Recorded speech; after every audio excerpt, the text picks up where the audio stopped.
అరే వేణు, అమ్మాయే మాట్లాడి నువ్వు మాట్లాడకపోతే సమానత్వం డ్యామేజ్ అవుద్ది. నువ్వు కూడా మాట్లాడితేనే ఈక్వల్ అవుద్ది. సరే నేను రానా? వద్దు బావా, నేను మాట్లాడుకుంటా. అవునా? కానీ నెక్స్ట్ పెళ్లి చూపులకి ప్రాక్టీస్ అయినట్టు ఉంటది. నెక్స్ట్ పెళ్లి చూపులు అంటారేమిటి? అంటే అమ్మాయి నచ్చలేదా? అమ్మాయికి ఈ నచ్చాలి కదా. అమ్మాయిని చూశాక ఈ మ్యాచ్ సెట్ అవడం కష్టమే అనిపిస్తుంది. ఏ ఎందుకు? మరి అమ్మాయి ఏమో అప్పుడే తెంపిన బంగిన పని మామిడి పనిలా ఉంది. మరి మావాడు 3 రోజుల ముందు కుళ్ళిపోయిన కమలా పండులా ఉన్నాడు. ఇక్కడ సమానత్వం ఎక్కడుంది? ఏమండి, అది కాదంజు, ఈడికి ఈడు జోడున్న అమ్మాయిని చూడమని చెప్పి బాధ్యత మన నెత్తి మీద పెట్టారు కదా అత్తగారు. అయితే మరి ఈడికన్నా అమ్మాయి బాగుండి ఓకే చేసామనుకో, ఫీల్ ఎవరు అత్తగారు? ఇది కష్టమే. రే వేణు, వచ్చేయండిరా, ఇంకా మ్యాచ్ నెక్స్ట్ లెవెల్ కి తీసుకెళ్దాం. వస్తాను. నెక్స్ట్ లెవెల్ అంటే అవే కట్న కానుకలు. ఓహో, మీరేమనుకుంటున్నారో చెప్పండి అమ్మా. మా ఊర్లో 25 ఎకరాల పొలం ఉంది. సో లీస్లో ఒక 25 లక్షలైనా ఇస్తే.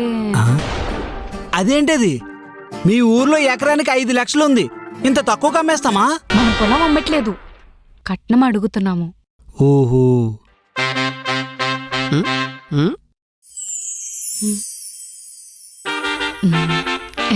అమర్రాహే గారు, మా ఆవిడ కరెక్ట్ గానే చెప్పింది. 25 లక్షలు ఇచ్చి మా బామర్దిని ఉంచేసుకోండి. అదేంటి, మా తమ్ముడు ఎందుకు వెళ్తాడు? అమ్మాయిని ఇచ్చి కట్నం కూడా ఇవ్వాలా? అవును. వాళ్ళే 2 ఇస్తే సమానత్వం ఎక్కడ ఉంటుంది? చూడరా బామర్ది, 25 లక్షలు ఇస్తే నువ్వు వెళ్ళిపో, లేదంటే నువ్వే 25 లక్షలు ఇచ్చి అమ్మాయిని తెచ్చుకో. అప్పుడే సమానత్వం అవుద్ది. మరి నువ్వెందుకు కట్నం తీసుకున్నావు? మీ అక్క కన్నా నేను బాగుంటాను కదరా, అది సమానం చేయడం కోసమే కట్నం తీసుకున్నా. మరి నువ్వు కలర్ ఫోటో కాంబినేషన్ నువ్వే పే చేయాలా? దీన్నే డబ్బులు ఇచ్చి మరీ దెబ్బలేయించుకోవడం అంటారు. నాకు జరగాల్సిందే. చూడండి అమర్రాహే గారు, బాబు, ఇందాక నుంచి ఒక విషయం చెప్పాలనుకుంటున్నాను, మొహమాటం కొద్దీ చెప్పలేకపోతున్నాను. ఏంటి సార్, మా బామర్ది నచ్చలేదా? అది కాదండి, నా పేరు అమర్రహే కాదండి, అమరేందర్ నాయుడు. ఓహో, సరే అండి.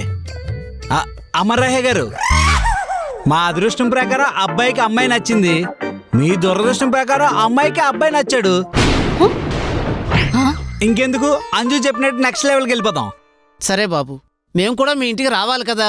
మా ఇంటికి వస్తారా? ఎప్పుడు? పంతులు గారు అడిగి చెప్తాను. ఎలానో చెప్పాలో తెలియక ఏదో ఒకటి చెప్తే ఓకే, కానీ నిజంగా వస్తే మాత్రం సమానత్వం మిస్ అవ్వకండి. అంటే ఎలా బాబు? మీ ఇంటికి మేము 4 వచ్చాం కదా, మా ఇంటికి వచ్చినప్పుడు కూడా మీరు 4 రావాలా. వచ్చినప్పుడు ఫ్రూట్స్ ఇవన్నీ తీసుకురావాలి, సరేనా?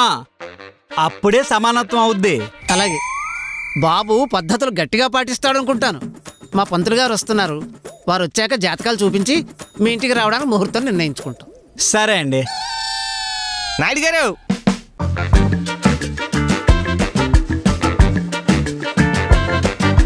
సారీ అండి నాయుడు గారు, కాస్త ఆలస్యమైంది.